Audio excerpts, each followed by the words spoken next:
how long do you want to live? Like, what do you want to be remembered for? Do you think you're worthy of being remembered? Why do you want to be remembered? I want to be remembered as a legend. I want to be here forever. I know life is short. Life is not, we are not immortal. I'm super grateful that every day I wake up, it feels like day one. I don't ever feel like I'm getting any older or any younger. Depending on how you answer that question, dictates how much you feel you owe to yourself. And I feel like I owe myself like everything. Peace and welcome to the Art4Artists podcast, where we explore the experience of an artist, one artist at a time. Today, we got a Bronx legend. If you know about Rice in New York, this is somebody who went to Rice. I'm a hooper. I know everybody that went to Rice. He went to Rice. Like, that's a legendary front already. And then you go on top of that and he makes gray brims. Like, if you in New York and you don't know what a gray brim is, I don't really know if you like to dress. You probably just you don't like wearing clothes. You're not into that shit. But he makes gray brims. He made his own brand and he makes gray brims. Then he got the sweats. Then he got the hoodies. Everything fire. Every last piece that this young man dropped is heat. Then he's a graphic designer. You probably got your favorite artist that you listen to in New York, and he probably did their album cover. This is a multifaceted individual, and I am honored to have him on camera today. And also, matter of fact, before I even jump into the last thing of introducing him, let's talk about the fact that he's got more moves than your favorite choreographer. All right? More moves than your favorite choreographer. This is Orie, one of my homies, and I'm appreciative of you having here. Bro, you know what? I'm not gonna lie, like I'm not nervous. I'm grateful for today. All right. So that's why I'm gonna stutter a little bit. I'm not even worried about stuttering. All right. This is Orie. Yo, bro, how you feeling, bro? I'm good. I can't complain, honestly. Yesterday I renewed my trademark. Yeah. So that was like a huge big boy step. Wow. For the brand. The brand made 8 years. On Monday. I'm just extremely grateful, bro. Like, that's powerful, bro. Like I don't know, it's I can't really explain it for real. I'm proud of how far I've come. Right. Being that this is something that I thought of, like, I mean, it took some time, but I thought of it while I was on the college campus. Wow. And saw an opportunity to, saw an opportunity to be myself even more. Right. And so I'm grateful that I took that step, and 8 years now. Bro, it's crazy, the 8. Yeah, like, and it's funny, like, I didn't even think of that, like, as the days were coming, and I wish, like, I had, like, this huge marketing scheme, like, you know, and it was just I don't know, it's just one of those things that, like, even today, today is 4/4. Right. You feel me? And you just can't, 4/4/24. You can't make things up like that. Right. One of my favorite players, my second favorite player is Kobe. My first player is Iverson, but my second favorite player is Kobe. And, like, it's kind of like knowingly that, like, this is 8/24, like, damn, bro. Year 8. Like, it's the numerical stuff, we could get into it. Like, but yeah, like, it's kind of, it just runs deep into my beginning. Facts. I feel like and even before. I feel like what's beautiful too is sometimes the inspiration doesn't come because you're supposed to have a personal win. You feel me? Like, it being the 8th year, it could have been some crazy market. Obviously, I know you would have went crazy, right? But I think it's OD because I feel like it was held back because it was something that, like, was supposed to mean the world to you. And that's, like, again, 8 years of anything, of any brand is a huge thing, especially, like, one thing about, and Orie's brand is called Foreplay. I don't want that to ever be slipped. I'm gonna tag it. I'm probably gonna put it right above, right there, because, like, Foreplay is one of those brands that has brand recognize, like, it's so recognizable. I can't mistake it for anything else. And that's one thing that even when it was, because I saw it first in LA on my homie, and shout out to Burn. Like, I saw it on Burn. I'm like, damn, like, I don't know who made this hoodie, but it's iconic, and you can't mistake forever ever for nothing else. Like, we know where it's from, we know the exact origin, and then it comes to this moment where you see it on a brand, and it's put so well on the front of the logo. It's just clean, bro. Nah, so I think, like, having something where again you get that brand recognition. Is it recognition or recognition? I think I'm going for that. Yeah, like the brand recognition that you have is powerful right now. You feel me? And like, and that's what I love too, because I keep seeing it in so many applications. I'm seeing a rapper here, a stylist there, like it's being used. And I feel like, again, for where you are at 8 years, imagine 10, imagine 16, you feel me? Like it's only gonna keep going forward and forever. You feel me? Like it's gonna keep going. All right, so let's get into the first question. The first question I want to know is we want to know is what's your background, and as deep as you want to go into your background, and then what made you get into art? I'll try not to be long-winded, but like you said, detailed. Pretty much from the Bronx, young black man. I'm from Edenwall, to be exact. Spent most of my years in Co-op City. Right. And then my family, like I said, I'm from Edenwall. My family's primarily from Edenwall. That's my mother's side of the family. They everybody's kind of spread out now. CT, Virginia, different states, Delaware, things like that. But that was the beginning for me. Edenwall. Before moving to Edenwall, I lived in Parkchester, let me even start there. Right. I actually took a stop yesterday in front of my not yesterday. Yeah, yesterday I took a stop in front of my old building over in Parkchester. But sometimes I just like to go to my old buildings and draw inspiration from the setting. Wow. And so I did that because I hadn't been there in like years, like just sit in front of the building. I haven't done that since I was a kid. The Edenwall, that projects, what it did for me, showed me how hungry you had to be. Fact. And being a basketball player, being a kid, kind of just instilled a competitive nature in myself that I don't think I necessarily had. I don't know if I would have developed it if I lived somewhere else. Wow. Yeah. You know, because naturally I'm a laid back person. Right. And basketball and just being a kid in the neighborhood taught me, like, just playing games, interacting with kids, whether it's tag or whatever. Like, I wanted to be the best at it. Facts. I wanted to be the fastest. I wanted to be, and that was pretty much a really beautiful thing. I grew up with both parents, my mom and my dad, and I have a younger sister. Facts. And yeah, we started in, like I said, we started in Parkchester, moved to Edenwall, and we actually, before we went to Co-op, we went to Mount Vernon. So we lived in Mount Vernon for a few years, and I don't have much of a childhood per se in Mount Vernon because where we lived was sort of a gated apartment complex. Yeah. And so I don't really have. I have friends from Mount Vernon, ironically, like to this present day. Right.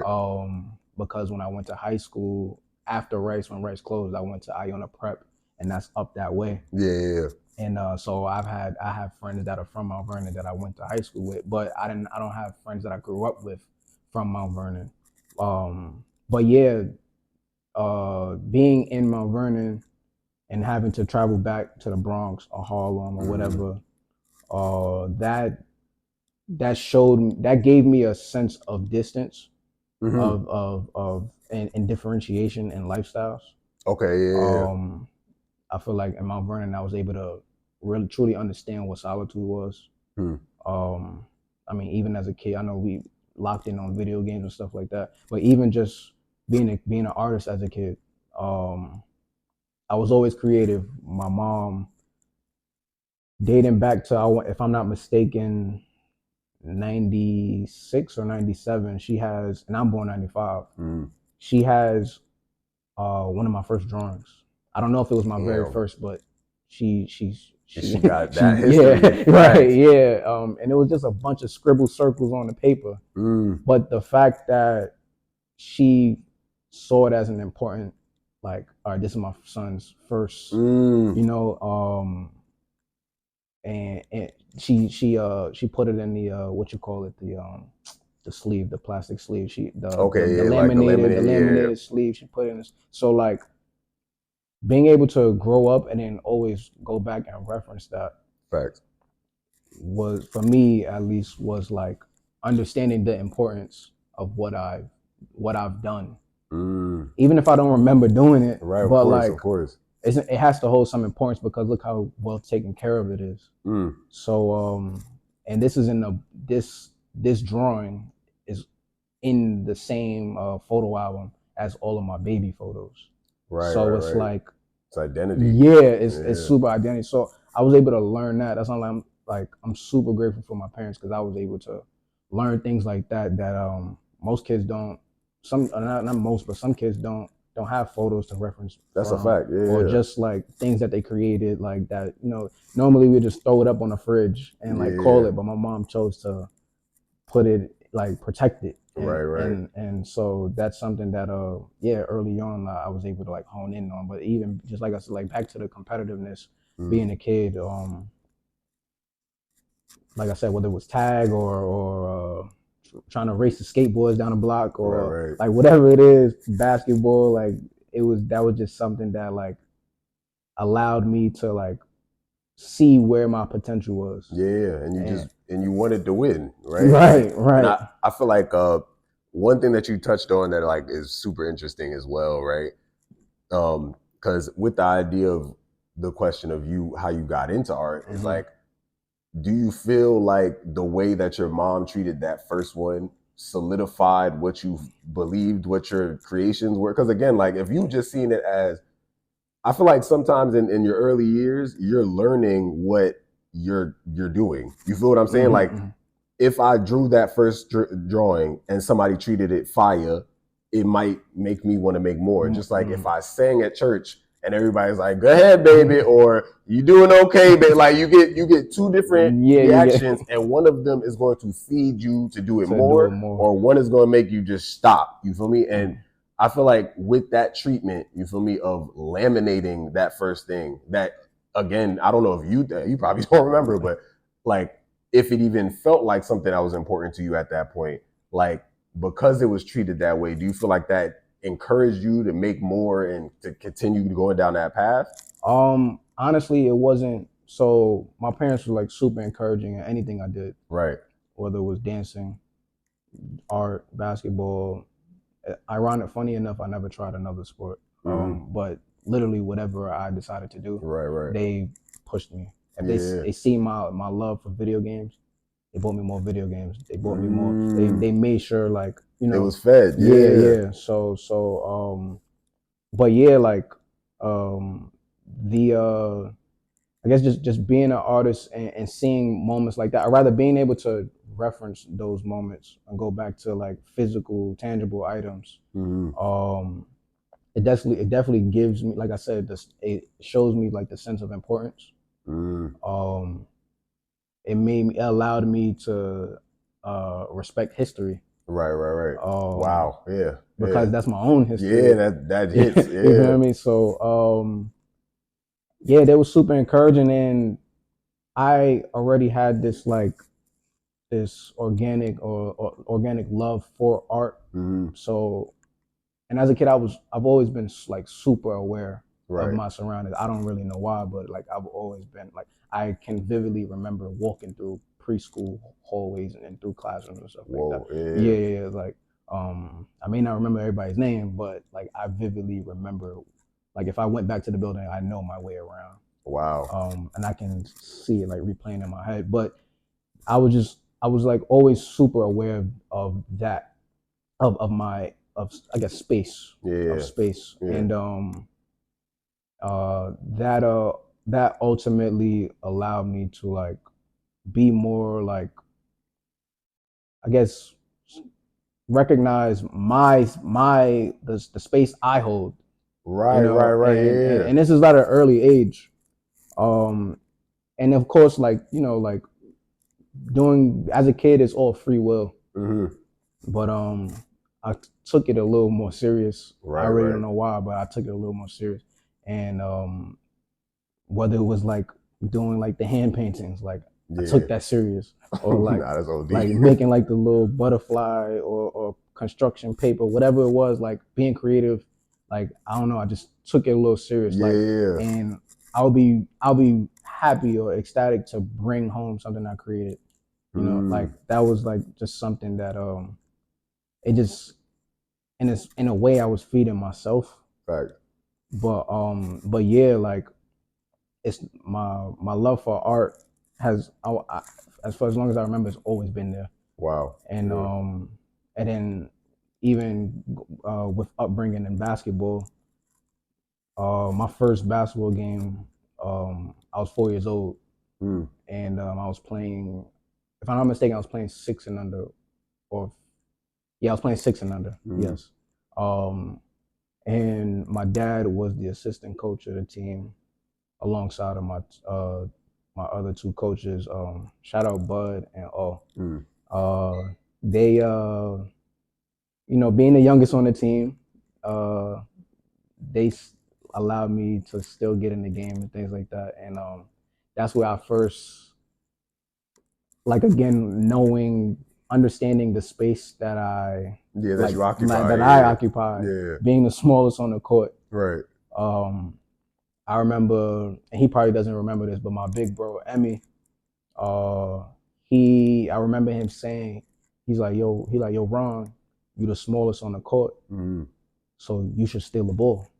And so that stuck with me, like, damn, like it just made sense. Right. And I'm like, yeah, I'm already down here. Facts. Like when they dribbling, I could just take it.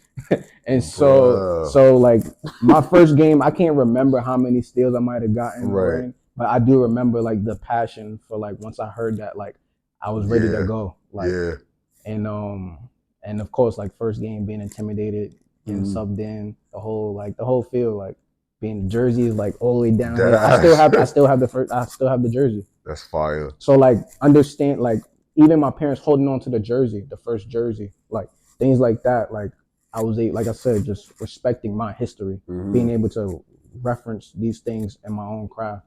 Wow. Things like that. Like, and I, like you don't know, you can, some people like, oh, that's hoarding, but you don't never know what something may mean later on.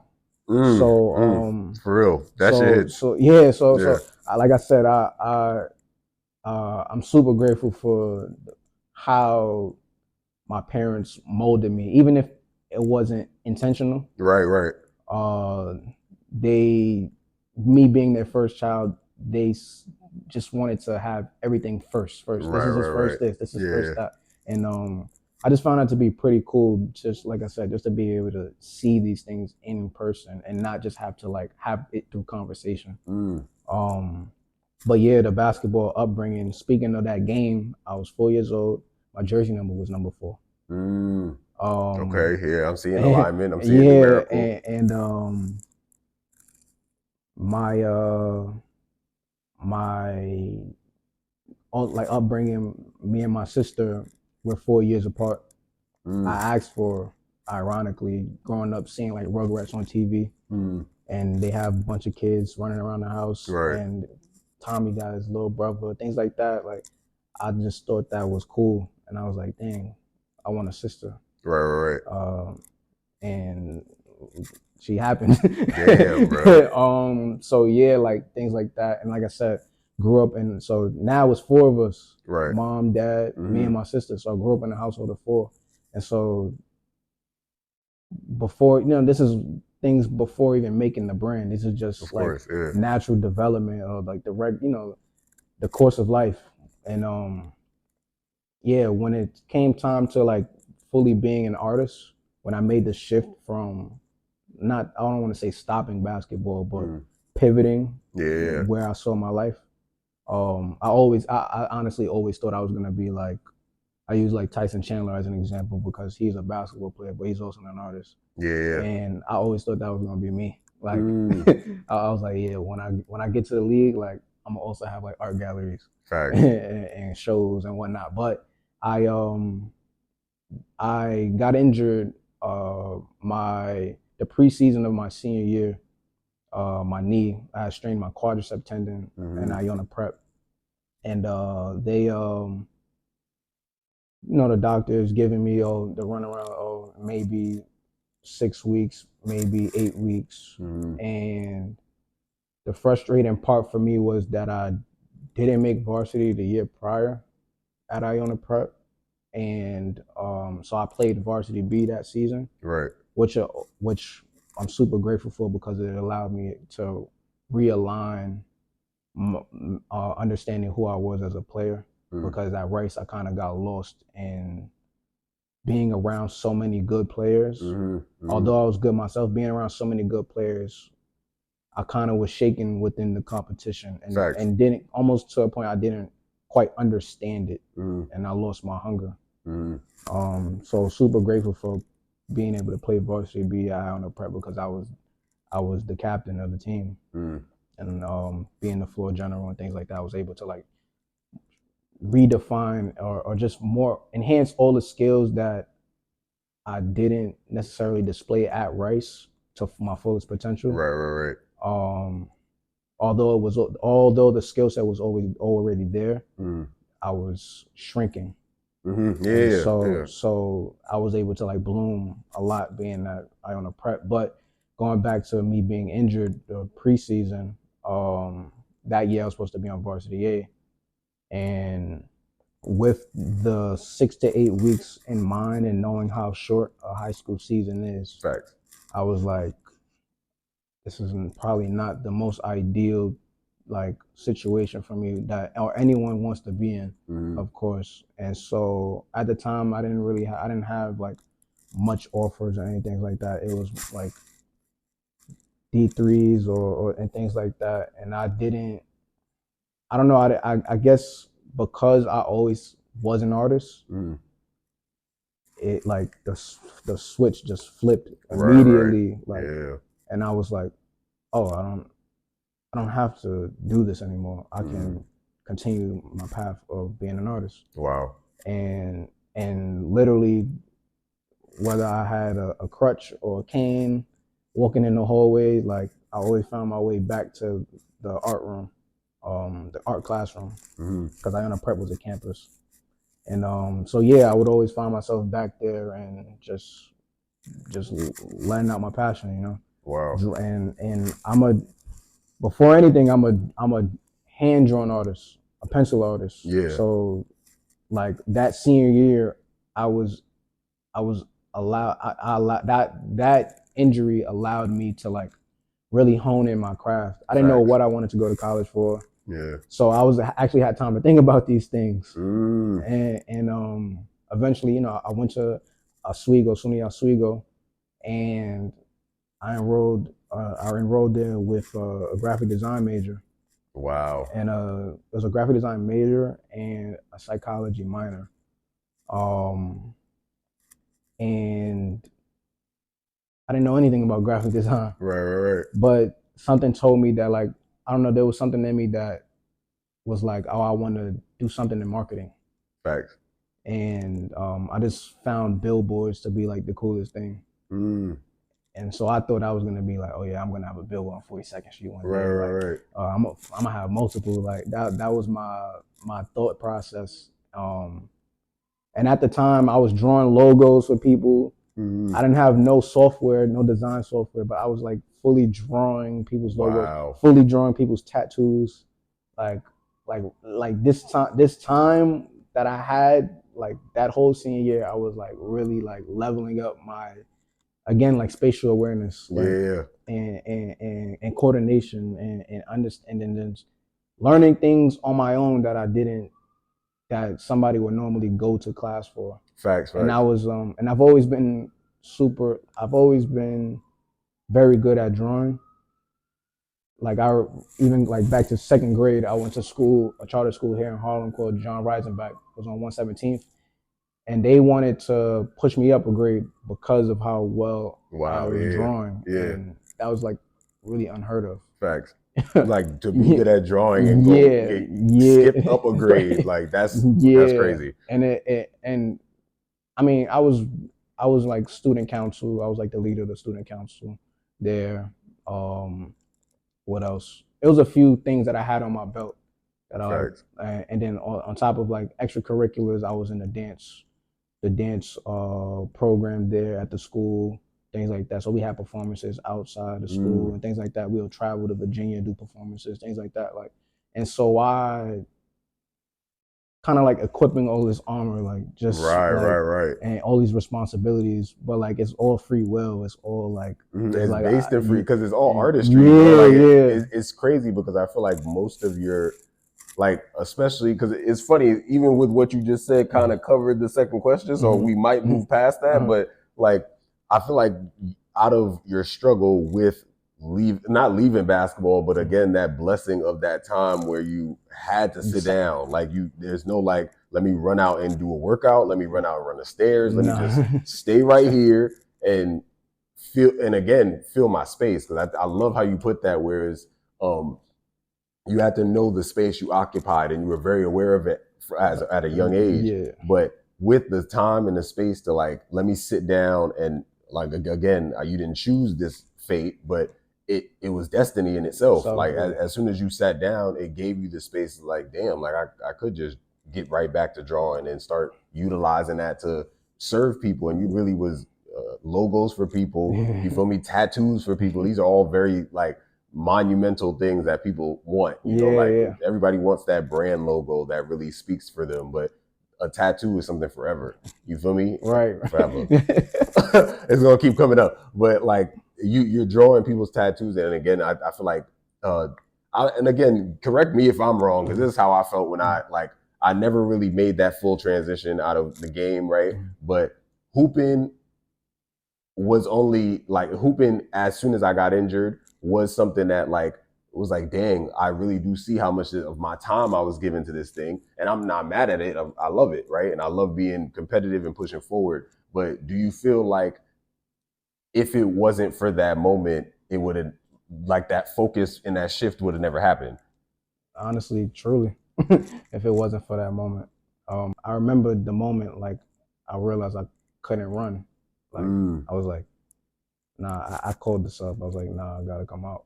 And it wasn't like I fell or anything. It was just a moment where I just like, You just felt different. yeah. Wow. And yeah, so from that moment on, like I said, I always had the thought of like, I never had a plan A, plan B, plan Facts. C. I always thought being a basketball artist was my plan A. Like right. So it always was there. Yeah, it was always there. I was always drawing. I was always even at Rice. Like I used to draw portraits of myself. Like we used to get photos like from our games, and I would draw my photos. Or like when March Madness would come around, Kimba going crazy. Yeah. You know, Kimba came from Rice. Like I drew pictures of Kimba. I started drawing pictures of AI. So like even my talents, and although it was, I don't want to say it was a secret, but like I wasn't loud at Rice. Yeah. Like, and one of the reasons I chose to go to an all boys school was because I noticed how my focus. I know how my focus was so off in middle school. In middle school, I was like getting like C's, but prior to middle school, I was getting A's. Wow. So like, just that, you know, that time frame of being in middle school, like you starting to like, you know, hormones and things like that. So I'm looking at girls all day, bro. Like, I kid you not. And I made the decision, like, no, like I want to go to an all boys school. My parents always allowed me to choose the schools that I would go to. Wow. Which was like beautiful. Like, like they, I don't know, they just, I don't know, I can't say like, oh, they trusted me. I don't know. But I feel like they allowed me to process the things that I wanted to experience. And like I mean I owe like everything to my parents. Like to this day, like they just been super supportive of my brand. And it's just one of those things that like I can't really, I don't know if many people can say they have that same type of support system. No, that's a fact. Me being 29, I don't know if other 29-year-olds could say and say like, oh yeah, my parents are still right on my hip. Right. Like Nah, shout outs Yeah. to the. I feel like as an artist, I always notice something about culture that I always love to speak on, and shout outs to a new narrative of a Black kid having both of their parents and both of them being supportive and throughout your entire lifetime. You feel me? And then further in, shout outs to the fact that they were encouraging the entire time. Because you can have both of the niggas, but they don't mean they don't, you feel me? That doesn't mean they're gonna support everything. Sometimes they're trying to live through you based off of what they didn't reach. You feel me? So before we get to this, because I love this subject in itself, because like I have both of my parents and I love both of them dearly. You feel me? And I feel like that is something that when younger, I saw as something that made me quote unquote weaker because I had everybody. Like, especially on the court, I always looked for advantages, even on a psychological level, which scared me when I was younger because I was like, why am I thinking like this? Like, thinking like a psychopath in itself. Like, I'm looking at you and I see that you don't talk about your pops, but you talk about your mom all the time. And I know that's a sensitive subject for you. And I see how you play. You feel me? And some of the times that's an edge. Like sometimes that anger is an edge. And I saw that, I was like, dang, am I weak because of that? And it's like, no, you're the strongest because you came from love. You feel me? So I'm grateful that that's your story, and it also explains a lot about who you are, one, and two, why you occupy the space the way you do. You feel me? Because there's this, it's not this air of confidence, but again, like when I read into even the Forever Ever, right? That the t-shirts, the sweaters, everything about them speaks so loud and bold. And I believe that comes from that constant like encouragement, that constant like, if I'm gonna speak, because if I get the chance on the mic, I'm not gonna act like I'm shy of it. Like I understand that this is important. Whatever I do is important. Just like laminating that first piece. You feel me? This is something that's laminated in time. And if I understand everything I do as piece of my history, piece of my testimony, I'm a be loud. You feel me? So that's why I can see it more, especially through this conversation, and seeing how much your brand is affected by your upbringing. Like it literally is you, So next question, I'm gonna do let me see. I'm gonna go with number 3. What is your most prized creation and why? To date, actually, my most prized creation is this mini hoop that I created for the brand. Okay, So if you're watching this and then you tune into the page and the brand and stuff like that, you'll see this mini hoop that I created, which is pretty much an homage to my childhood, my adolescence. And I've always had a mini hoop on my door growing up. So this was like a super callback moment for me. Right. And the one reason why I used the mini hoop was because it's an extreme reflection of my brand. The whole idea of Forever, the whole idea of the before the bone, I had this logo, the 4, and like the 4 here. I don't know if you guys can see this, but the 4 here, when you flip it, it's also a B, and my last name is Bryant. Whoa. And so just even concepts like that, like I got the sticker, so I got it on the back of my Nintendo Switch, bro. Like I be repping on a video game too. Look, on a video game, and that's another callback. The logo itself is inspired. This logo specifically is inspired by video games. It's also inspired by, I'll never say this, but it's inspired by Goyard, with how Goyard has the pattern. Okay. So I just looked at, like, if I took a piece of this, what would my piece look like? And so I made a 4. And so the reason the name of the brand is 4Play is because the number 4 having such a strong connection to me through my upbringing.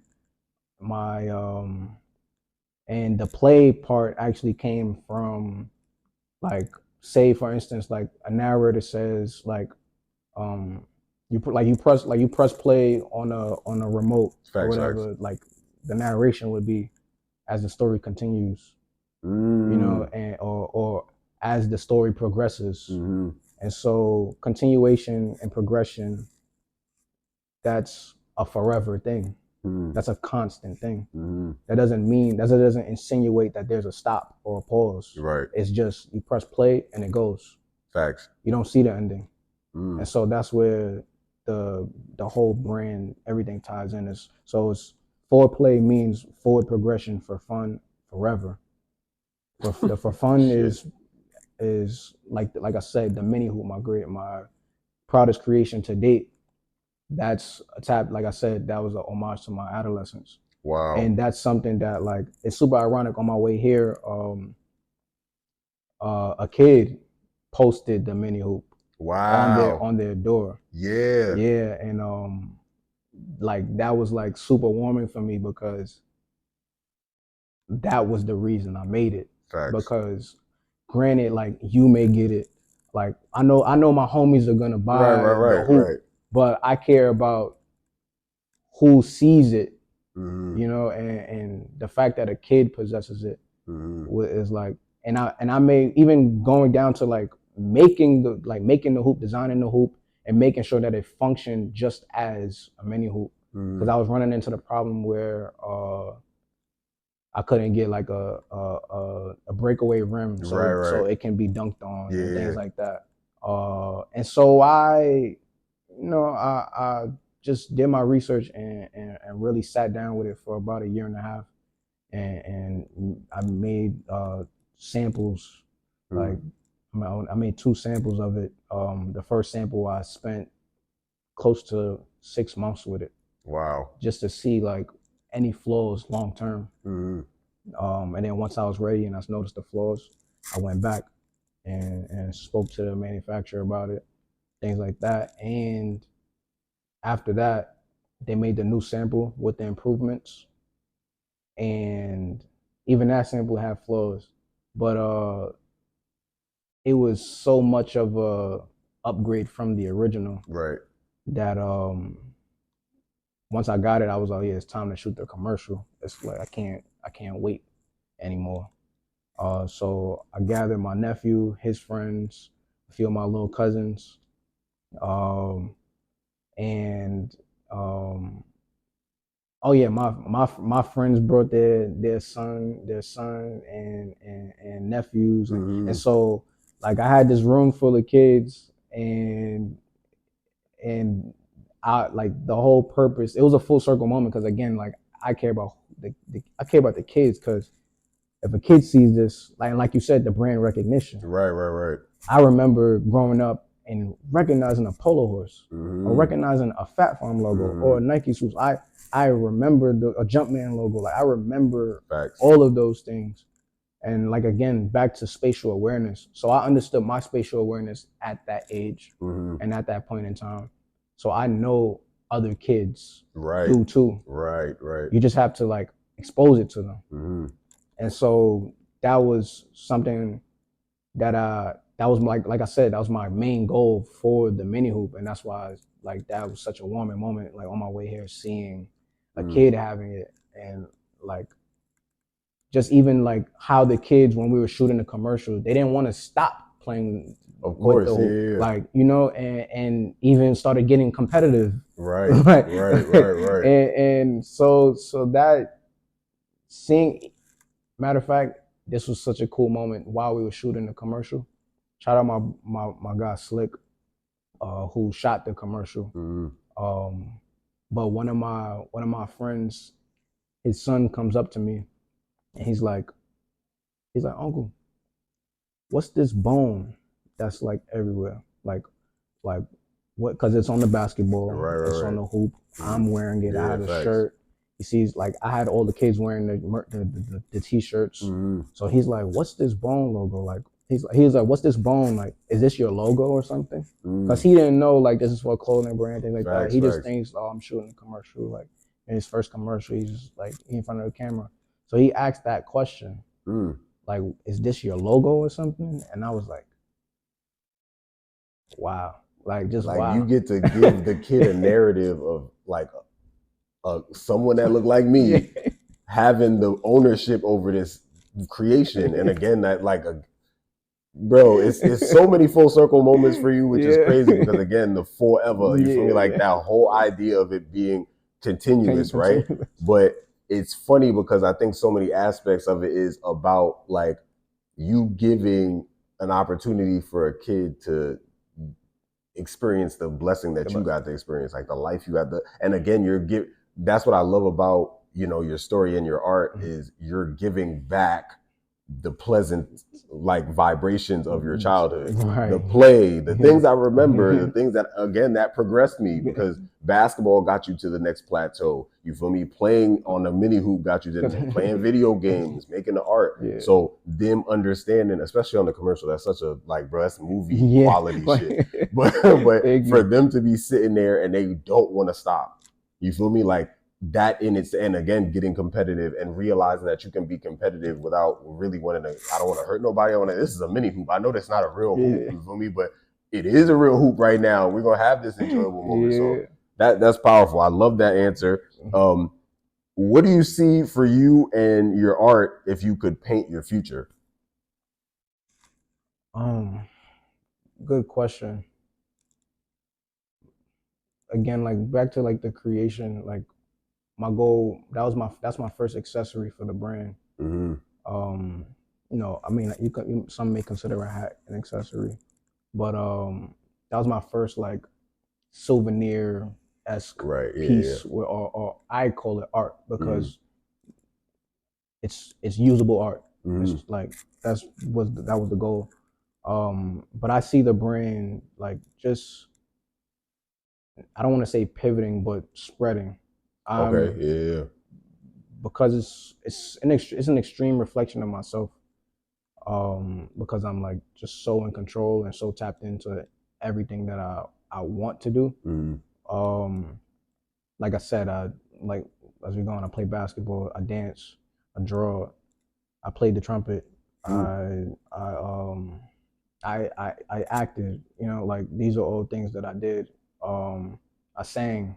Damn. Like so, like these are all things that I did growing up, and there's really like, as cliche as it sounds, like there's like no limit to like where I see the brand, right? Because I never saw a limit for myself. You know, so those the outlook that I have for the brand, like in the future, if I would paint it, like I would want to occupy art gallery spaces. Like I could see like a mini hoop being an art piece. And there's actually been a few artists that have their own takes on mini hoops, like in galleries, which is cool. I see and also the mini hoop, ironically, is also home decor. Of course, like I mean, like that's the premise of it. Like it's home decor, and so that's like my introduction to the brand in that space, without screaming, "This is home decor. This is like just really like for you to find your inner child again," type of thing. And but yeah, I want to make home decor items. Wow. Yeah, whether it be, I don't want to say too much, but because I have a lot of things written down and even like mapped out. But whether it be chairs, whether it be coffee tables. Wow. I created so the forever ever that you see on the hat. Yeah. This is actually a font I created, so we can type this out. Wow. Like each letter, each glyph, you know, like exclamation point, no, numeric sign, like whatever, like dollar sign, like you can type this out. At symbol, like you can type this out. We can make an essay with my own typeface. So, and again, back to the drawing, I drew the letters and I redid them in Adobe Illustrator, and I packaged them. And so, it's super ironic that you've seen it in LA first. Again, that's where we met. But like prior to us meeting, that trip when me and Deli was out there, that's when I made this design. Bro. So, That, bro, we said this off camera, and I'm not going to front every time me and him link is like that. But I'm not going to front. There's this one quote, I forgot which artist said it, but it was about music. There was like when you go into the studio, you got to let God in first, right? Maybe it was Quincy, it was some big artist, right? But that's what I see with Orie. Like I feel like that's what I'm noticing more and more is like you are the epitome of like staying so much in the flow. And I think that's again, it goes back to occupying your space, that you are given these moments that seem so miraculous. Like, because every time I see you, it seems like you're advancing, like again, forever moving forward. But that's in itself insane to me. Like that like I already was so like, I was like, this hoodie is crazy. I need to get my hand. That's what I kept saying it. I know Space was wearing it. So I was like, I gotta get my hands on it. Space always is gonna bless somebody with something. That's just who he is. And shout out to Space. But like for that brand to already have a stain in my head, and I'm hooping with you, I'm chilling with you, but I'm not really connecting the dot yet. Right. I really, that's like the coolest part, bro. Like I connected the dot when you got back, and I'm like, he made that, like, and again, like it comes full circle for me because hearing your story even further is like a lot of what LA was for me was connecting with people from New York that I would may have never met. Which bugged me out. It's like we are so the same, and the only way we were able to see that we were the same is going out of you feel me? Like, and that's so funny to me too, because you look at New York, right? California is ridiculously big, right? New York's type small. It's basically a collection of islands, right? We right here next to each other. But if you in the Bronx and I'm in Harlem, we a world apart, bro. Like, I might never meet you. You in Queens, I'm in Harlem. I might never meet you, bro. Like, so it's, but again, the irony of going out of the state, ending up in another place. And when you in LA, there's one thing that a lot of East Coast people say when you out there is like, you find all the East Coast people first. It's like, you don't even got to try. You just gravitate towards each other, and all of a sudden y'all just around each other. So it is a crazy full circle moment to super full circle. To see that even the timing of everything was so close, because it could have been timed a little different. Some supplier could have messed up. The Adobe Illustrator could have messed up. Something could have messed up where I couldn't see that at that time. Right. But everything aligned for it to, you feel me? Yeah, and it's so ironic. I met you before I met Burns. Mm-hmm. And so like that trip where me, you, Kay, and Deli were hooping. Right. That first trip, that's when that was 2020. That was 2020. That's when I made the design in the hotel room. I think Deli and Cal, his manager at the time, they went to go get eat. I had fell asleep in the room. I was too tired. They went to go get food, and so when I woke up, they still weren't back. And so I just like, you know what, I'm gonna open my laptop. I had this sketch in my computer for some time. It's like time to like really see what, figure it out. Right. And so the first mock-up was the hoodie that you're seeing Burns with, and Space with. That it was the hoodie, and I remember it was such a crazy chain of events happening at that time. We were out there initially for Grammy weekend. Deli's getting more aligned, more acquainted with his with the label he was signed with, the distribution label he was signed with, and I was just tagging along for the journey. Facts. Just being a brother. Like, me and Deli went to high school together, and not Rice, because I know Deli Deli prep. Okay. So because Deli cold that ball too. I'm not gonna lie. He beat me 1-on-1. I'm not gonna let that go. I'm still waiting for the get back. I'm not gonna lie. But yeah. Go ahead. My fault. So that trip, bro. We had passed away. Wow. And so like it was like prior to even that tragic, that Sunday when Kobe had passed, prior to that, like, me and Deli met Tyler the Creator like on La Brea, like random, like what? We were chilling they were setting up the Denim Tears pop-up. We was at Yams Day. Although like one of my favorite players passed, like, let me just be proactive and because I just couldn't see it no other way. Wow. You know, and then Timing. yes, extreme timing. You know, this is a day of like hearing it the morning of, and mind you, where we were staying was 10 minutes away from the accident. So like even like that was like, it was like a lot It's to heavy. like, yeah, it was a lot to like, you know, like you go walk out the hotel and see the smoke. Like I'm like, bruh. yeah, like it's like nah, like it was super crazy. And so I just say, you know what, let me just do this design, like finally do this design. And it was super ironic because I never connected the bone with the number 8. Of course, yeah, wow. I never connected it. The reason I did the bone was because I believe in reincarnation. And so reincarnation is a never-ending cycle. And so that's something, again, with just being able to honor and appreciate history and religion. And so like in school and Rice, I learned about Hinduism. And that was something that always stuck with me, like reincarnation.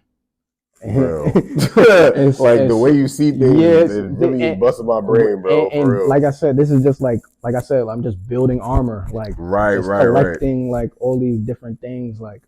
And the moment I revisited the idea of reincarnation was when Deli had a dog prior to us going to LA, when she still had the dog, but Deli had a dog at the time named Connie, who she just had a stronger connection to me than anyone else. Wow. Like it was weird because I never owned a dog. And so like legit, like you can FaceTime me while she's here and she'll come running to the phone because she hears my voice, type of thing.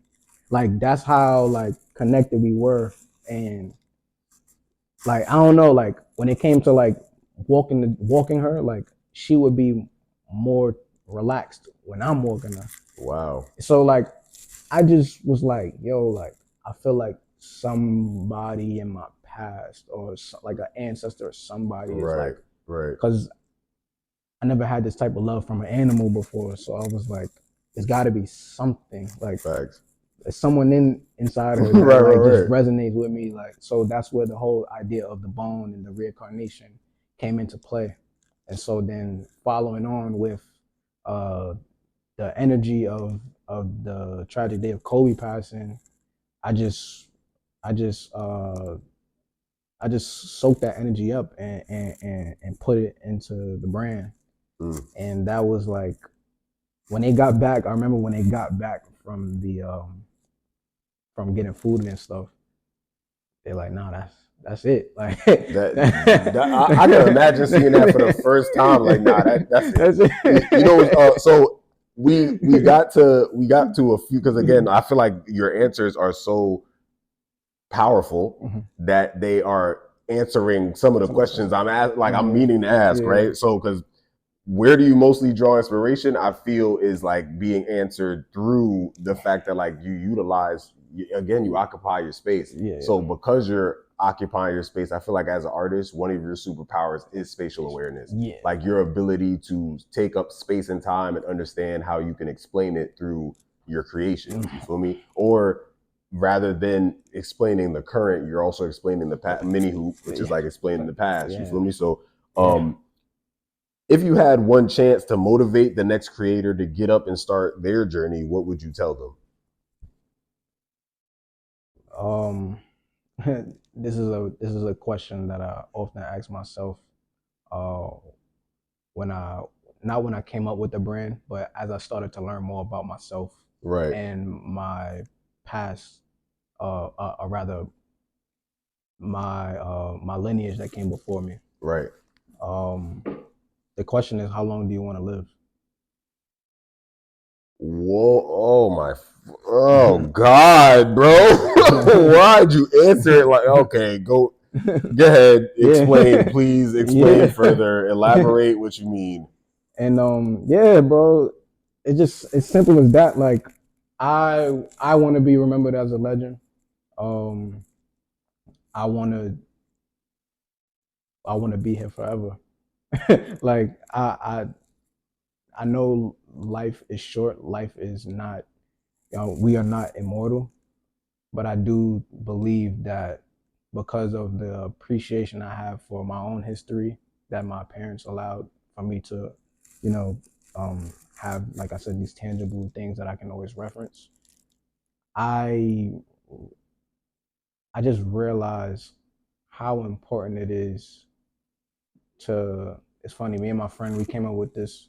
He came up with it. My friend Kato, he came up with this thing where he says, "Today, tomorrow, forever."